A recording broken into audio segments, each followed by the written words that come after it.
kepribadian menurut George Kelly dinamakan dengan personal struktur teori. Di dalamnya berisi bahwa manusia dianggap Kelly sebagai ilmuwan yang menggunakan kognisinya untuk mengantisipasi peristiwa dengan konstruk yang dibangun dalam masing-masing individu. Gambaran umum personal konstruk. Teori konstruk personal dari George Kelly tidak sama dengan teori kepribadian lainnya. Sebelumnya, teori ini disebut dengan teori kognitif, teori perilaku, teori eksistensial, dan teori fenomenologi. Lebih tepat untuk menyebut teori ini adalah istilah metateori atau teori mengenai teori-teori menurut Kelly, termasuk yang membuat teori kepribadian. Mengantisipasi suatu peristiwa melalui makna atau interpretasi yang mereka letakkan pada peristiwa tersebut.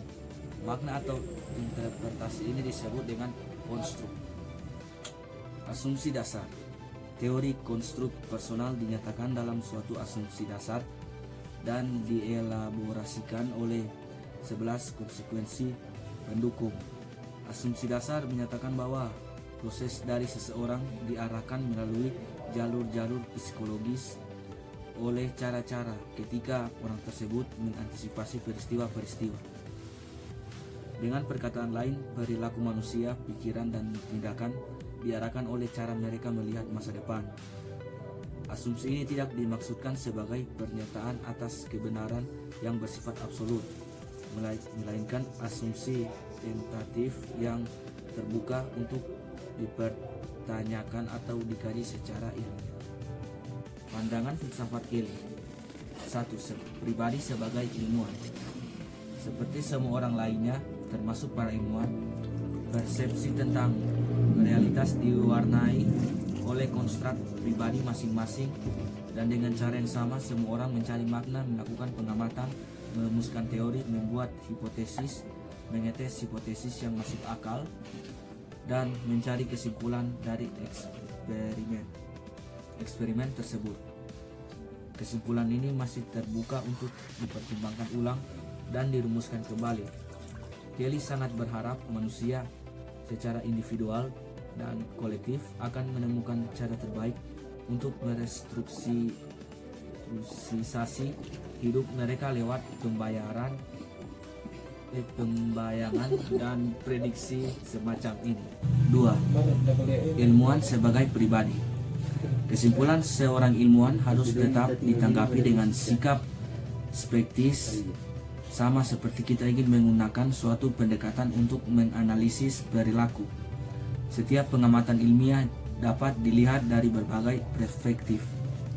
Kelly menyajikan teorinya sebagai seperangkat gagasan yang berisi separuh kebenaran dan sangat menyadari ketidakkaruatan konstruksinya.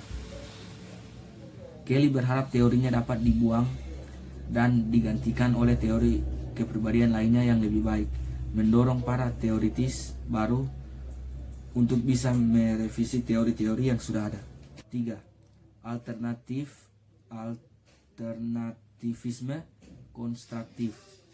Manusia selalu memiliki cara-cara alternatif dalam memandang segala hal. Kelly mengatakan bahwa semua interpretasi kita saat ini tentang alam semesta adalah tema utama yang harus terus direvisi bahkan diganti. Asumsi ini disebut Kelly alternatif konstruktif dan menambahkan pada konsep tersebut dengan kata-kata. Peristiwa yang kita hadapi saat ini mengandung keragaman yang sebesar kemampuan kita memahaminya. Struktur kepribadian. Variabel struktural kunci dalam teori kepribadian Kelly adalah konstruk personal. Konstruk adalah konsep yang digunakan untuk menginterpretasikan atau menerjemahkan peristiwa. Orang-orang menggunakan konsep ini untuk mengkategorisasikan peristiwa dan memetakan serangkaian perilaku. Orang-orang mengantisipasi peristiwa dengan mengobservasi pola dan regularitas. Seseorang merasakan peristiwa, menginterpretasikannya, menempatkan struktur dan makna peristiwa. Dalam mengalami peristiwa, individu menyadari bahwa beberapa peristiwa memiliki karakteristik yang membedakannya dengan peristiwa lain. Individu membedakan kemiripan dan konsekuensi pendukung yang dimaksud di sini. Contohnya ialah 1. Kemiripan peristiwa-peristiwa. 2. Perbedaan manusia. 3. Hubungan konstrak-konstrak. 4. Dikotomi konstrak-konstrak. 5. Pemilihan dikotomi. 6. Jangkauan kesesuaian. 7. Pengalaman dan pembelajaran. 8. Adaptasi terhadap pengalaman. 9. Konstrak-konstrak yang tidak sesuai. 10. Kemiripan di antara manusia. 11. Proses-proses sosial. Aplikasi teori konstrak pribadi. Meskipun Kelly tidak menggunakan label-label tradisional untuk melukiskan psikopatologi, namun ia menemukan 4 unsur paling umum di sebagian besar gangguan manusia: ancaman, rasa takut, kecemasan, dan rasa bersalah. Ancaman. Manusia mengalami ancaman ketika memahami bahwa stabilitas konstrak dasar mereka mulai guncang. Kelly mendefinisikan ancaman sebagai kesadaran terhadap perubahan komprehensif yang nyata pada struktur-struktur inti kepribadiannya. Rasa takut. Di mata Kelly, ancaman melibatkan perubahan komprehensif dalam struktur-struktur inti kepribadian. Sementara itu, rasa takut lebih spesifik dan insidental. Kecemasan. Kelly mendefinisikan kecemasan sebagai kesadaran bahwa kejadian-kejadian yang harus dihadapi terletak di luar jangkauan kesesuaian sistem. Konstraknya, kecemasan patologis muncul saat kontraks pribadi yang tidak cocok tidak bisa ditoleransi lagi sehingga sistem kontraksinya hancur. Rasa bersalah. Konsekuensi kesosialan Kelly menyatakan bahwa manusia memahami peran inti yang memberi mereka rasa identitas dalam lingkungan sosial.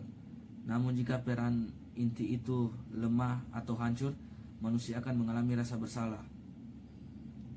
Kelly mengidentifikasi rasa bersalah sebagai perasaan karena kehilangan struktur peran inti.